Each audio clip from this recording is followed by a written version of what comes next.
قلوب المؤمنين ليزدادوا إيمانا مع إيمانهم أشهد أن لا إله إلا الله وحده لا شريك له وأشهد أن محمدا عبده ورسوله لا نبي بعده اللهم صل وسلم وبارك على نبينا محمد وعلى آله وصحبه وجنوده ومن تبعهم بإحسان ila yaumiddin, amma ba'd.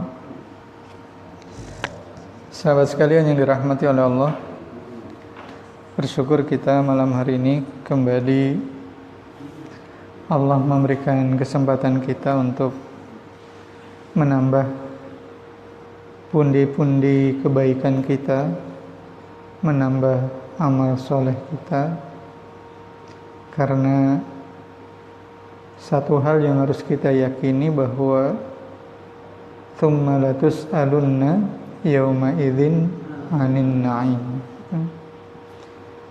Kemudian nanti pada hari kiamat latus'alunna akan kami minta pertanggungjawaban 'anin na'im, terhadap nikmat yang telah Allah berikan kepada kita. Di mana salah satu an-na'im, nikmat yang Allah akan pertanyakan adalah al-waktu, gitu, nikmat waktu. Sehingga kita meyakini saat-saat seperti inilah yang insya Allah saat yang bisa kita banggakan di hadapan Allah. Saat-saat inilah yang kita bisa berharap bahwa waktu yang Allah berikan kepada kita bisa kita pertanggungjawabkan dengan baik, insya Allah. Ikhwah sekalian yang dirahmati oleh Allah, pekan kemarin kita membahas kewajiban kita sebagai manusia, gitu. Ada kewajiban kita sebagai makhluk individu dan ada kewajiban kita sebagai makhluk sosial, yang ini merupakan bagian dari kesimpulan dalam Quran Surah Al-Imran ayat 102, 103, dan 104. Saya mereview saja karena kita akan membahas malam hari ini tema kita tentang fadhailud da'wah. Itu apa sih keutamaan dakwah itu? Sebagai makhluk pribadi, kemarin kita sudah membahas ada 3 kewajiban kita. Yang pertama adalah ya ayyuhalladzina amanu, kita berkewajiban untuk al-imanu billah, beriman kepada Allah. Yang kedua, ittaqullaha haqqa tuqatih, kita juga berkewajiban untuk bertakwa dengan sebenar-benarnya takwa. Kewajiban yang ketiga, wala tamutunna illa wa antum muslimun, dan janganlah kita mati kecuali dalam kondisi muslim. Karena kita nggak pernah tahu kapan kita mati, maka tidak ada pilihan lain kecuali kita islamiyatul hayah, kita mengislamisasi seluruh kehidupan kita, gitu. Bangun tidurnya sampai mau tidur lagi, bagaimana kita tetap dalam kondisi muslim, sehingga kalaupun toh kita dipanggil oleh Allah kapanpun, kita tetap dalam kondisi muslim. Subhanallah, kalau kita perhatikan doa bangun tidur, doa mau tidur, itu dua-duanya mengingatkan kita terhadap kematian, gitu, ya kan? Doa bangun tidur, bismika Allahumma ahya wa bismika amut, gitu. Ya Allah, dengan menyebut namamu aku hidup, dan dengan menyebut namamu aku mati. Bangun tidur gimana? Hah? Tadi sebelum tidur. Anda bilang apa? Tadi sebelum tidur ya? Anda bilang sesudah tidur. Ya, bangun tidurnya gimana? Alhamdulillahilladzi ahyana ba'dama amatana wa ilaihin nusyur. Bayangin ya. Coba kalau kita perhatikan artinya. Alhamdulillahilladzi, ya Allah segala puji bagimu. Alhamdulillahilladzi ahyana, yang telah menghidupkan kami. Ba'dama amatana, sesudah engkau mematikan kami. Dan yang menarik, doa itu ditutup wa ilaihin nusyur. Artinya apa? Dan kepadanya lah kita semua, kami semua akan dikembalikan. Bayangin gitu. Baru bangun tidur, suruh ingat mati lagi. Ya kan? Mau tidur ingat mati, bangun tidur pun ingat mati gitu. Ini dahsyat gitu. Islam mengajarkan kepada kita. Jadi sadaqallahul azim, yang Allah juga memerintahkan kepada kita, wala tamutunna illa wa antum muslim. Jangan kita mati kecuali dalam kondisi muslim gitu. Ini kewajiban sebagai pribadi. Nah, kita juga sebagai makhluk sosial punya kewajiban. Kewajiban yang pertama, i'tisam bihablillah jami'ah. Kita berpegang teguh kepada tali Allah. Ini kewajiban yang pertama. Kewajiban yang kedua, wala tafarraqu, jangan berpecah belah gitu. Jangan berpecah belah gitu. Saya kemarin mencoba lagi ya buka Facebook gitu ya. Saya ada yang men-share ceramahnya Ustaz Adi Hidayat gitu ya. Ya bagaimana beliau bercerita problematika penjajahan gitu ya. Kemudian beliau bercerita bagaimana kemerdekaan gitu. Penjajahan yang hampir 300 tahun itu bisa terselesaikan dalam waktu 30 tahun karena apa? Wala tafarraqu. Karena tidak berpecah belah. Karena masing-masing membagi peran dan fungsinya gitu. Ada fungsi pendidikan yang dibangun oleh para ulama-ulama kita yang mulai dari Jakarta sampai Yogyakarta gitu.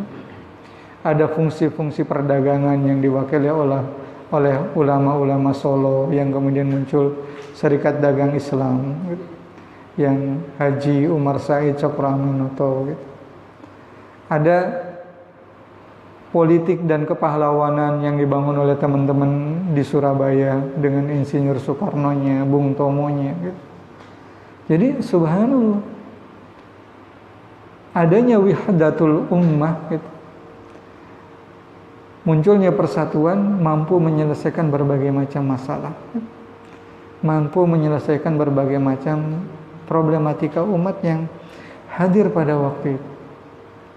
Jadi wala tafarraqu, dan janganlah berpecah belah. Karena jamaah sekalian yang dirahmati oleh Allah, kita lihat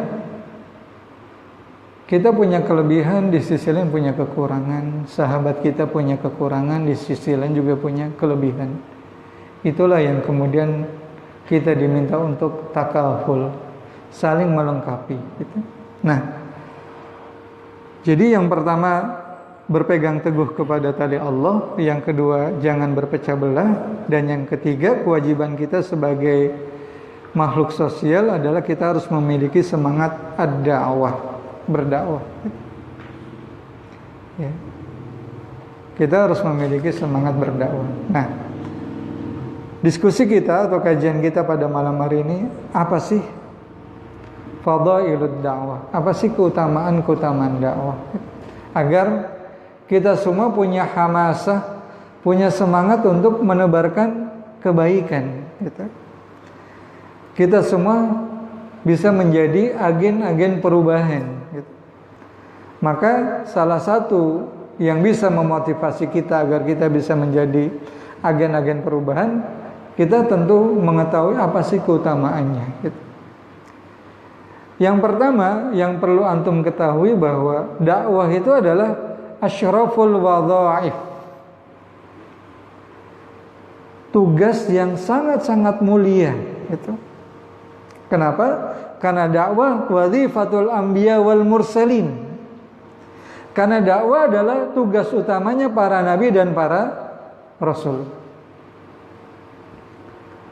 Jadi ketika kita punya semangat dakwah, sesungguhnya kita mengambil peran tugas yang telah Allah dan Allah bebankan kepada para nabi dan para rasul, yaitu berdakwah.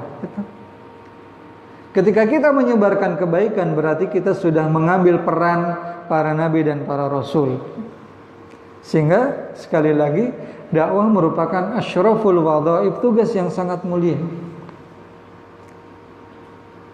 Antum bisa bayangkan kalau seandainya ada stagnasi dalam dakwah gitu. Misalnya satu generasi orang tidak mau dakwah, orang tidak mau menebarkan kebaikan gitu. Ya. Makanya jemaah sekalian yang dirahmati oleh Allah, dalam materi ma'rifatul dinul Islam, mengenal agama Islam, kita tahu bahwa Islam, bangunan Islam itu terdiri dari 3 komponen gitu.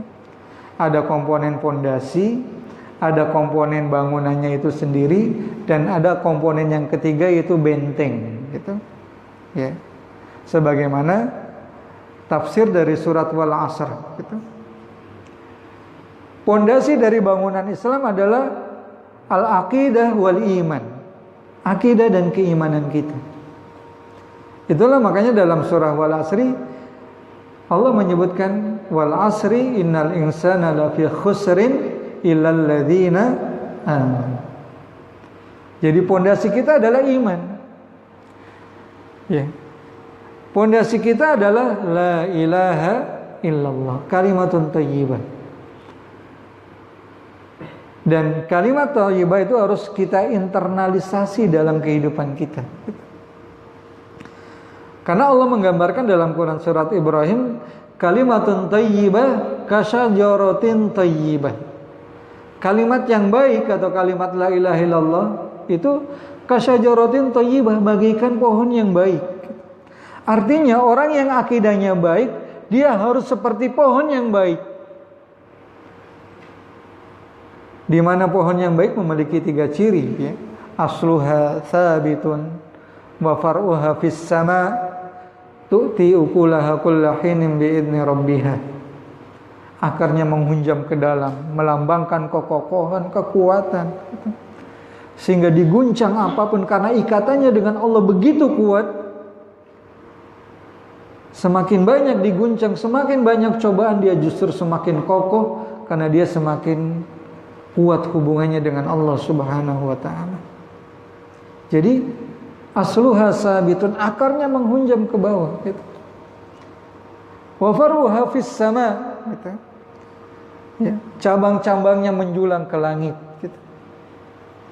Memberikan kedamaian, kenyamanan gitu. Ya. Itulah mengapa Allah menggambarkan di dalam Al-Qur'an, wa ma arsalnaka illa rahmatan lil alamin gitu. Islam itu rahmat bagi seluruh alam semesta.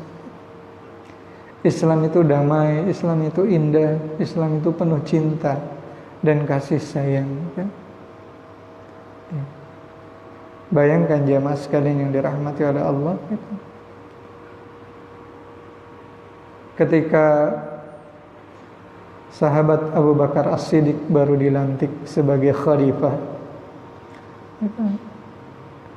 maka beliau yang pertama kali adalah memanggil putrinya Siti Aisyah radhiyallahu anha yang juga istri Rasulullah sallallahu alaihi wasallam. Dan pertanyaan beliau apa? Ya Aisyah, adakah amalan yang saya lakukan atau adakah amalan Rasulullah sallallahu alaihi wasallam yang belum pernah saya lakukan? Ya. Ini dahsyat ya. Kecintaannya kepada sunnah Rasulullah begitu luar biasa. Ya Aisyah, adakah perbuatan Rasulullah sallallahu alaihi wasallam yang belum saya lakukan? Maka Siti Aisyah menjawab, ada. Apa itu? Setiap pagi dan sore Rasulullah sallallahu alaihi wasallam memberikan makan kepada seorang Yahudi yang ada di sudut jalan. Abu Bakar terkejut. Kenapa? Karena Orang yang ditunjukkan oleh Siti Aisyah radhiyallahu anha, pertama beliau adalah orang Yahudi, yang kedua matanya buta, yang ketiga sudah tua, dan yang keempat yang parah ini adalah kerjanya sehari-hari memaki Rasulullah sallallahu alaihi wasallam. Ya. Kerjaannya memaki Rasulullah sallallahu alaihi wasallam. Ya. Maka langsung Abu Bakar nyuapin, gitu. Dan ternyata suapannya ditolak oleh orang Yahudi. Kemana orang yang biasa nyuapin saya? Kamu bukan orang yang biasa nyuapin saya. Yang biasa nyuapin saya itu tahu betul tekstur yang pas buat saya. Subhanallah. Kita lihat bagaimana rahmatan lil alamin Rasulullah kepada orang Yahudi sekalipun. Ya. Teksturnya pas, nyuapinnya lembut gitu. Engkau bukan yang biasa nyuapin saya. Kemana beliau? Kemana dia? Loh, kamu nggak tahu siapa yang nyuapin kamu selama ini? Enggak. Yang nyuapin selama ini yang kamu maki-maki tiap hari gitu. Nah. Muhammad, ya Muhammad. Nah. Masuk Islam gitu. Jadi jamaah sekalian dirahmati Allah, kalau kita lihat bagaimana sejarah Rasulullah sallallahu alaihi wasallam membuat orang-orang masuk Islam, itu karena akhlak yang indah, akhlak yang baik gitu. Ya. Dan inilah yang harus kita tampilkan di dalam diri kita. Jadi, buat sekalian yang dirahmati Allah, bayangkan cabang yang menjulang ke langit, membuat kedamaian, kenyamanan gitu ya. Dan yang luar biasa tuh tiukulaha kullahinin bi'idzni rabbih. Pohon yang baik itu banyak memberikan manfaat kepada orang lain gitu, dengan buahnya gitu. Ya. Jadi bangunan Islam yang pertama pondasi, yang kedua bangunannya itu sendiri. Kalau dalam surah Wal Asri digambarkan dengan wa'amilus shalihat gitu. Jadi bangunan Islam itu adalah al-ibadah wal akhlak gitu. Ibadah dan akhlak gitu. Ya.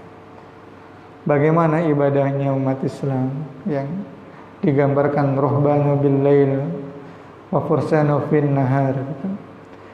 Yang kalau malam bagaikan pendeta gitu ya, kalau siang bagaikan singa. Ya. Bagaikan penunggang kuda yang dahsyat. Jangan dibalik gitu ya. Kita dibalik gitu ya. Kalau siang bagaikan pendeta, kalau malam bagaikan singa gitu. Malam begadang aja gitu ya, siang tidur gitu ya. Kita nggak boleh gitu. Malam kita bermunajat kepada Allah, merintih di hadapan Allah gitu. Karena kita tahu ada dua mata yang tidak akan pernah tersentuh oleh api neraka gitu. Ya. Jadi ada dua mata yang tidak akan pernah tersentuh oleh api neraka. Pertama, mata yang senantiasa meneteskan air mata karena khasyatullah, karena takutnya kepada Allah Subhanahu wa taala. Dan yang kedua, kalaupun toh harus begadang, jadilah mata yang begadang yang menyebabkan mata ini tidak tersentuh oleh api neraka. Mata yang begadangnya bagaimana? Mata yang begadang karena memikirkan umat gitu. Dia gelisah gitu. Begadangnya diskusi bagaimana menyelesaikan problematika umat. Bagaimana misalnya memikirkan tetangga yang mungkin bisa jadi income-nya masih kurang, pemasukannya masih sedikit. Memikirkan tetangga bagaimana anak-anaknya sekolah. Itulah mengapa kita harus sholat berjamaah. Salah satu hikmah sosial dalam sholat berjamaah, kita melewati rumah-rumah tetangga kita. Jadi kita harus peka terhadap tetangga. Ya. Bagaimana ketika kita lewat, kita lihat mungkin ada anak tetangga yang nangis, mungkin karena kelaparan gitu. Ini dahsyatnya Islam mengajarkan kita salat berjamaah. Nah, ikhwat sekalian yang dirahmati oleh Allah, bangunan Islam ini akan kokoh, bangunan Islam ini akan kuat kalau kita membentengi bangunan Islam itu dari serangan-serangan luar. Bentengnya apa? Ad-da'wah wal jihad. Dakwah dan jihad. Sehingga jamaah sekalian yang dirahmati Allah, karena dakwah dan jihad itu goalnya sama gitu. Orang berjihad memerangi kemungkaran, ya kan? Orang berdakwah menegakkan kebenaran. Gitu. Ibarat main sepak bola, gitu ya. Misalnya kita 11, kita musuh 11, gitu. Katakanlah musuh itu adalah kemungkaran. Salah satu upaya agar kita bisa memenangkan adalah kita grogoti orang-orang itu, kita tarik agar menjadi pembelot, gitu ya. Kita tarik agar mereka bergabung bersama kita, gitu. Dan ikhwah sekalian yang dirahmati Allah, kemungkaran pun mereka mendakwahkan kemungkarannya, gitu. Ya. Saya tidak pernah bosan-bosan mengatakan orang yang melakukan kemungkaran dan kejahatan pun mendakwahkan kejahatannya. Apa orang yang nggak pakai narkoba tidak menawarkan narkoba kepada orang lain? Gitu. Apa orang yang berjudi tidak mengajak orang untuk berjudi? Gitu. Apa orang yang tidak minum-minum? Apakah orang yang minum-minuman kemudian tidak mengajak teman-temannya untuk minum-minuman? Nggak mungkin kalau kemudian minum-minuman sendirian gitu. Paling asik rame-rame. Nah, sekarang bagaimana kemudian kebenaran ini tidak kita dakwahkan gitu. Saya sering menyampaikan ada pepatah dalam bahasa Arab gitu. Kalau ada 1000 orang yang membangun, cukup 1 orang yang merusak. Gitu. Ya. Sekali lagi, kalau ada 1000 orang yang membangun, cukup 1 orang yang merusak. Sekarang bagaimana kalau terbalik gitu ya? Ya, yang merusak 1000, yang bangun cuma 1. Ya. Gimana kondisi bangsa kita? Gimana kondisi masyarakat kita? Ya. Makanya sekali lagi, inilah mengapa dakwah disebut asyraful wadhaif, tugas yang sangat mulia, karena dia nilainya sama dengan jihad fi sabilillah. Ini yang pertama. Yang kedua, salah satu fadhailud dakwah adalah tariqun ila istiqamatil hayat. Bahwa dakwah merupakan salah satu jalan agar kita bisa istiqomah. Sekali lagi, salah satu keutamaan dakwah adalah dakwah merupakan salah satu jalan agar kita bisa istiqomah. Ikhwah sekalian yang dirahmati oleh Allah, kita menyadari betul bahwa istiqomah itu berat. Gitu. Ya. Karena istiqomah itu sampai kita menghadap Allah. Gitu. Ya.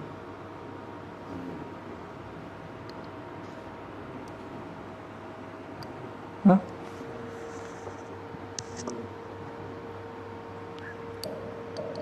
Ya. Jadi istiqomah itu berat. Dan salah satu cara agar kita bisa istiqomah adalah dengan sering mendengar nasihat. Ya. Nah, bayangkan kalau kemudian sekarang ini, misalnya antum nggak dakwah gitu ya, antum nggak dakwah. Gitu. Antum kan paling dengar nasihat cuma 2 kali seminggu, gitu. Ya, pengajian malam Kamis, gitu. Sama Jumatan, gitu. Itu juga kalau Jumatannya nggak ngantuk gitu. Ya. Hampir 20-30% ngantuk gitu ya. Ngantuk. Tahu-tahu komat gitu ya. Ya. Tahu ittaqullah haqqa tuqatih sambil barakallahu li wa lakum fil Qur'anil Karim gitu ya, baru bangun gitu ya. Masya Allah. Ya. Ya itu pun harus kita syukuri, memang patut disyukuri. Antum bisa tidur di masjid gitu ya. Ya kan? Ya, Allah menurunkan ketenangan pada diri antum gitu. Ya. Nah, apalagi kalau tadi antum ikut kajiannya cuma sepekan sekali, dengerin khutbah gitu. Tapi coba antum punya grup kajian yang antum yang ngisi. Ya. Nggak usah banyak-banyak, 3 grup saja gitu ya. Ya. Malam Minggu antum mengisi pengajian gitu ya. Malam Rabu antum mengisi pengajian. Malam Sabtu antum mengisi pengajian. Antum jadi dapat nasihat 5 kali gitu. Ya. Karena dalam fikih dakwah disebutkan maudhu'ud dakwah ana wa anta. Gitu.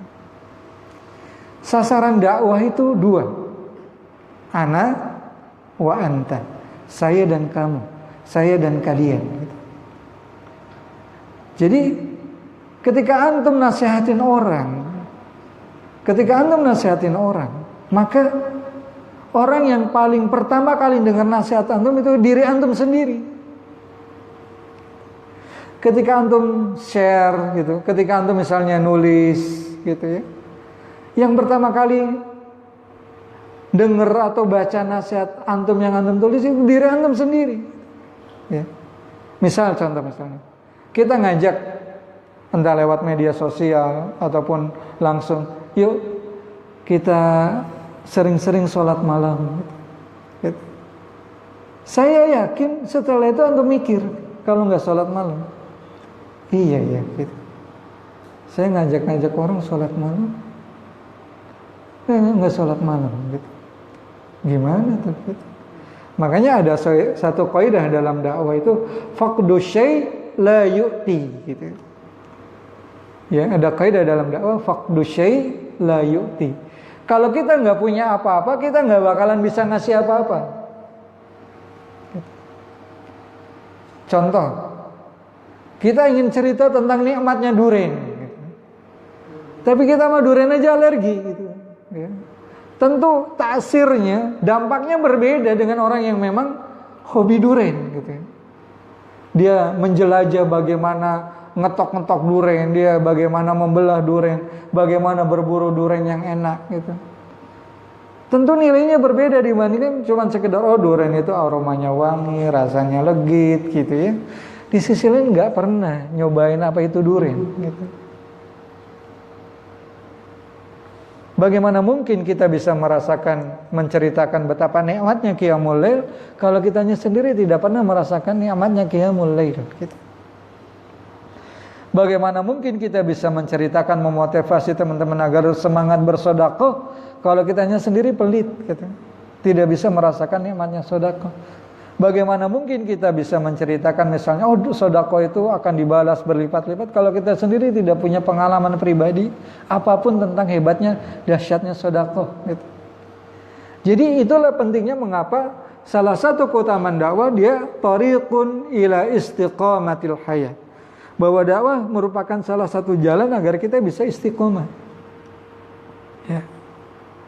Semakin banyak antum banyak memberikan nasihat, semakin banyak nasihat itu buat diri kita. Gitu. Ya. Paling tidak kita akan merasa malu ketika nasihat kita tidak kita laksanakan sendiri. Gitu. Sehingga ikhwas sekalian yang dirahmati oleh Allah, indikator utama seorang da'i itu bukan dari berapa banyaknya yang hadir, bukan dari berapa banyaknya yang dengerin, apakah ketika dia berdakwah dia semakin dekat dengan Allah atau enggak, gitu. Apakah dengan dia menyampaikan kebaikan-kebaikan dia semakin bertambah kebaikannya atau enggak, gitu. Jadi keberhasilan dakwah itu ketika kita menyampaikan kebaikan, kita semakin taat kepada Allah Subhanahu wa taala. Dan sekali lagi, ya, ini bisa kita tumbuhkan kalau kita sering menasihati. Ya. Makanya di dalam Al-Quran disebutkan di dalam surat Al-Baqarah satu sindiran buat para dai, sindiran yang sangat-sangat tajam, gitu.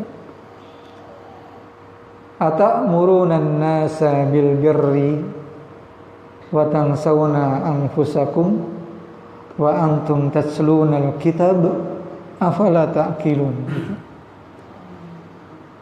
Atamuruna nasa bil birri. Apakah kalian memerintahkan orang untuk berbuat baik? Wa tansawna anfusakum. Dan kau melupakan dirimu sendiri. Wa antum tatluna al-kitab. Padahal kalian membaca kitab. Kalimat terakhirnya kan sindiran tajam banget. Afala ta'qilun. Mikir enggak sih kalau bahasa kitanya kan gitu ya. Artinya, ya kalau gitu enggak usah dakwah deh, gitu. Loh, ikhwas sekalian yang dirahmati oleh Allah, gitu. Antum, kalau saya diajari matematika dakwah oleh Ustaz saya Ki Haji Arwani Amin LC MA, gitu ya, pimpinan Pondok Pesantren Al-Quran di Cilacap, gitu. Saya pernah ya merasakan kegelisahan, ya. kegelisahan. Saya berdakwah kadang-kadang juga muncul rasa malas untuk beribadah gitu. Masuk nggak ke dalam golongan? Apakah kemudian ya sudah nggak usah dakwah deh gitu. Saya tercengang dengan penjelasan beliau dengan matematika ibadah. Beliau bertanya gini,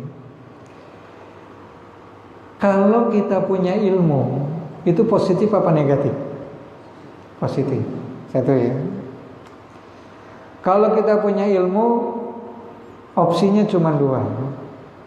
Kita mengamalkan ilmu itu atau kita tidak mengamalkan ilmu itu. Kalau kita mengamalkan ilmu itu berarti positif. Kalau kita tidak mengamalkan berarti negatif. Jadi ketika kita punya ilmu, mengamalkan ilmu itu, contoh, kita punya ilmu tentang sedekah, kita bersedekah, maka kita positif dua. Nah, kalau kita punya ilmu tentang sedekah, kita tidak punya sedekah, maka kita positif negatif. Difahami sampai sini ya? Baik. Nah, orang yang sudah mengamalkan sedekah, ini juga terbagi menjadi dua. Yang pertama kemudian dia mendakwahkan orang, mengajak orang untuk sedekah, atau dia udahlah cukup buat diri saya saja, tidak mendakwahkan. Kira-kira kalau mengajak orang untuk bersedekah positif atau negatif? Positif. Kalau tidak mendakwahkan negatif. Berarti orang yang punya ilmu, mendakwahkan, mengamalkan, kemudian mendakwahkan, dia plus 3 positif. Tapi kalau orang punya ilmu, mengamalkan, tidak mendakwahkan, plus 2 min 1. Ya. Ya kan, karena dia tidak mendakwahkan. Nah sekarang misalnya kita punya ilmu sedekah, kemudian tidak mengamalkan sedekah, berarti positif, negatif.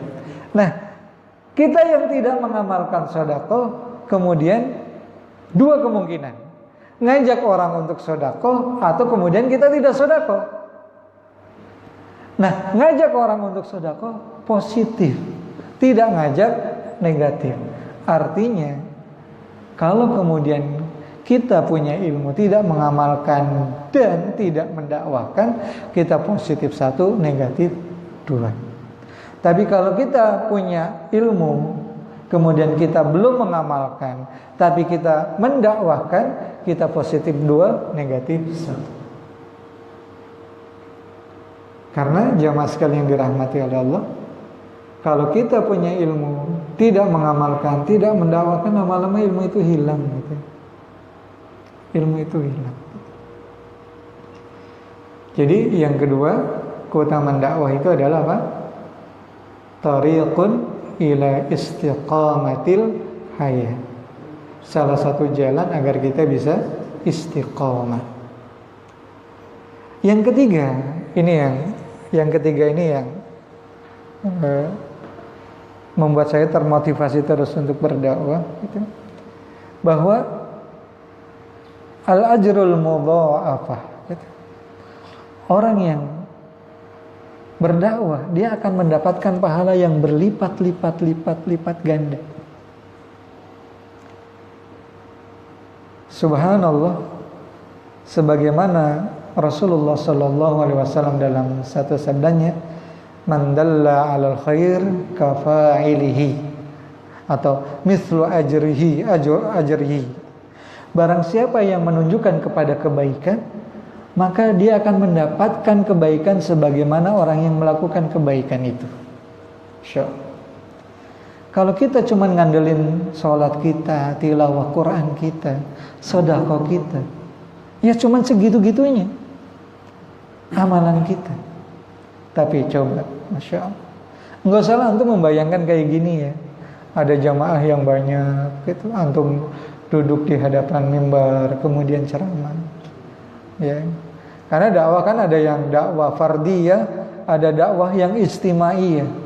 Dakwah itu ada yang dakwah fardiyah, face to face, ya, person to person gitu, orang per orang. Ada yang dakwah sifatnya global kayak tabligh gitu. Sederhana saja misalnya gitu. Antum misalnya mereken gitu ya. Saya tahun ini cukup 3 orang aja lah gitu. Yang pertama saya ingin ngajak orang yang belum sholat jadi sholat gitu. Ya. Bayangkan gitu. Antum deketin, antum kasih buku tentang sholat, antum ajak ke masjid gitu ya. Antum ajarin sholat. Lewat antum kemudian hidayah Allah turun. Dan orang itu mau sholat.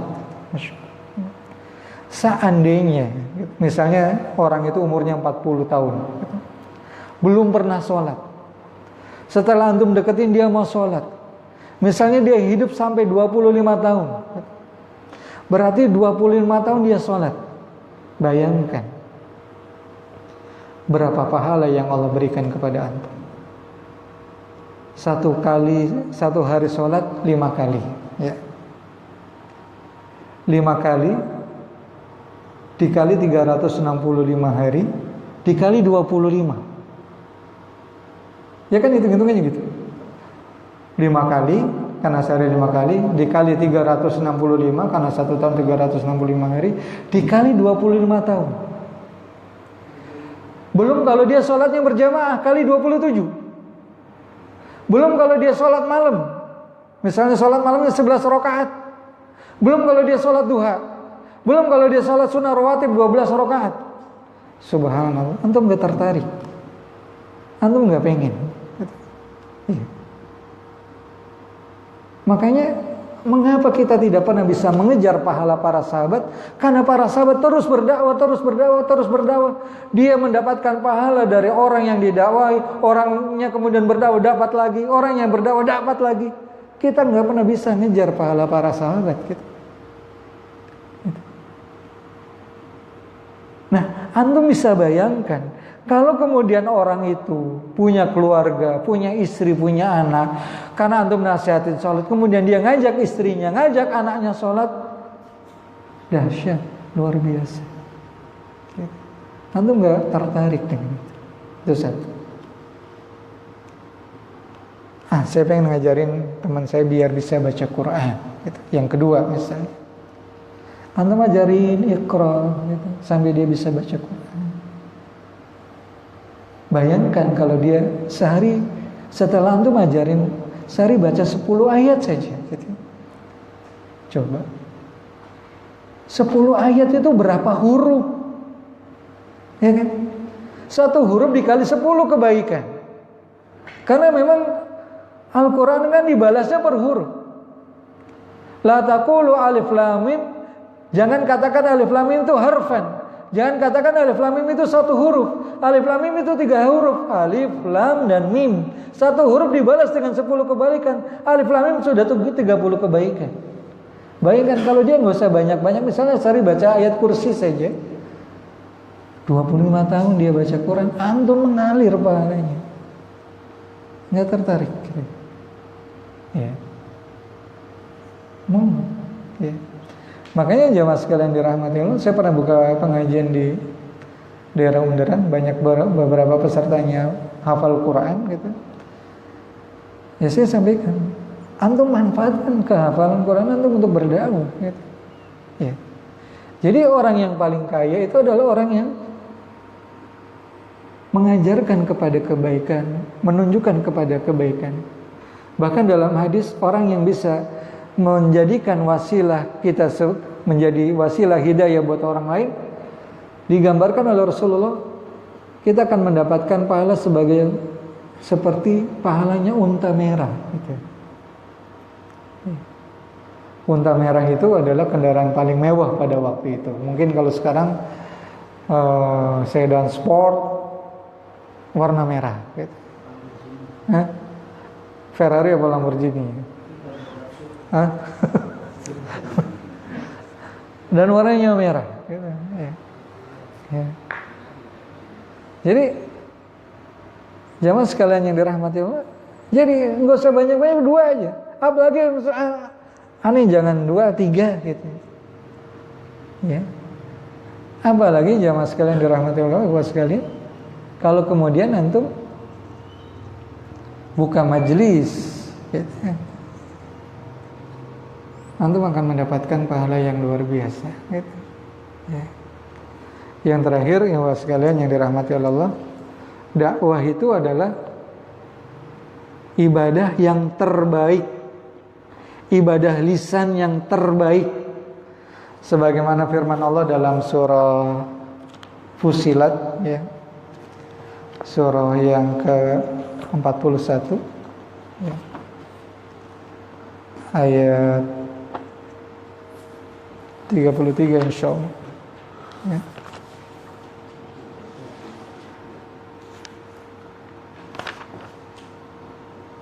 Ya. Allah Ta'ala berfirman, A'udzubillahi minasyaitonirrajim. Waman, dan siapakah ahsanu qawlan, ya, yang perkataannya terbaik, mimman da'a ilallah, kecuali orang yang menyeru di jalan Allah. Subhanallah.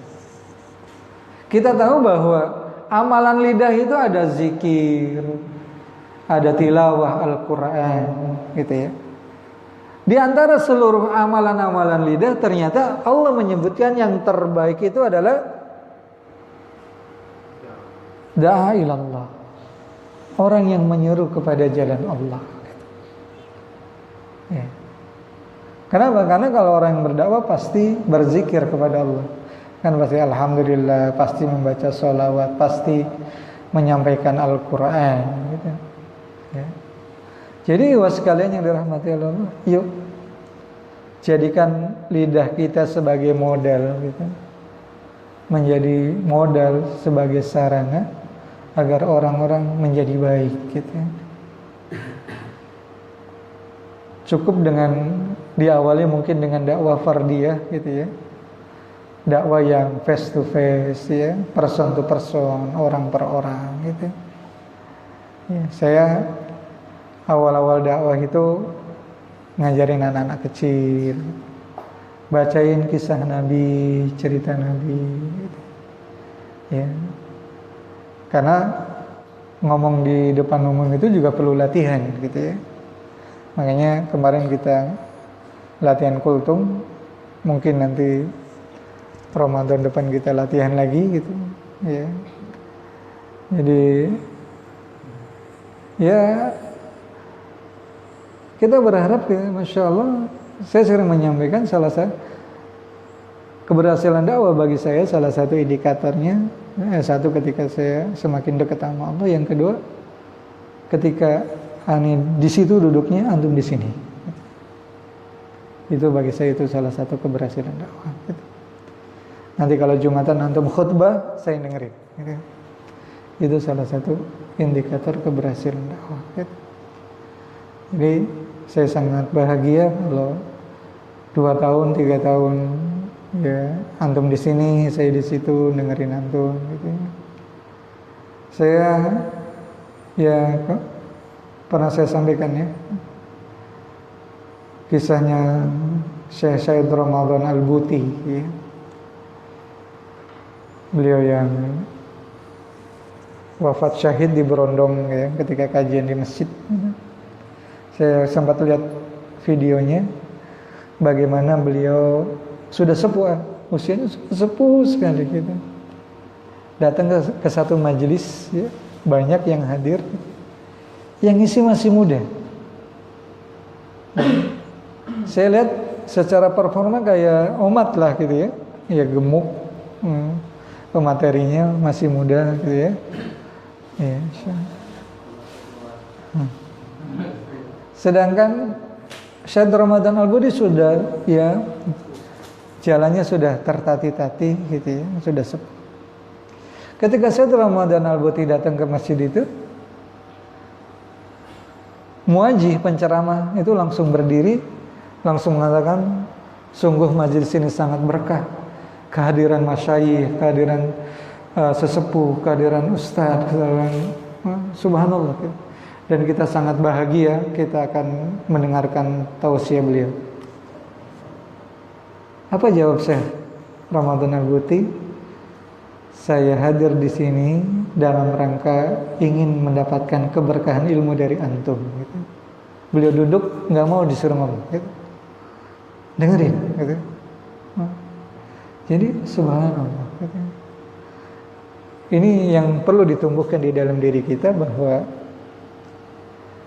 ya kita harus mengapresiasi, menghormati. Gitu. Jadi ikhwas sekalian yang dirahmati Allah, sekali lagi, yuk tanamkan, azamkan niat yang kuat dalam diri kita bahwa kita dalam rangka mengamalkan satu kaidah aslih nafsaka wadu'u ghairuka. Perbaiki diri kita, ajak orang lain. Gitu. Perbaiki diri kita, ajak orang lain. Dan masya Allah, tuntutan Rasulullah kan enggak. Kalau saya lihat, saya bukan kemudian tasahul, bukan kemudian dalam rangka gampang-gampangin, tapi ini dalam rangka memotivasi, gitu ya. Tuntutan Rasulullah kan enggak rumit ya. Balighu anni walau ayat. Sampaikan dariku walaupun cuma satu ayat. Enggak rumit kan permintaan Rasulullah? Enggak rumit. Ya. Hanya Rasulullah hadis ini mengajarkan kepada kita semua bahwa siapapun bisa menjadi agen kebaikan. Siapapun bisa menyebarkan kebaikan. Siapapun bisa mendapatkan peluang pahala. Wa tawassaw bil haqqi wa tawassaw bis sabri. Wallahu a'lam bissawab. Subhanakallahumma wa bihamdika asyhadu an la ilaha illa anta astaghfiruka wa atubu ilaik. Assalamualaikum warahmatullahi wabarakatuh.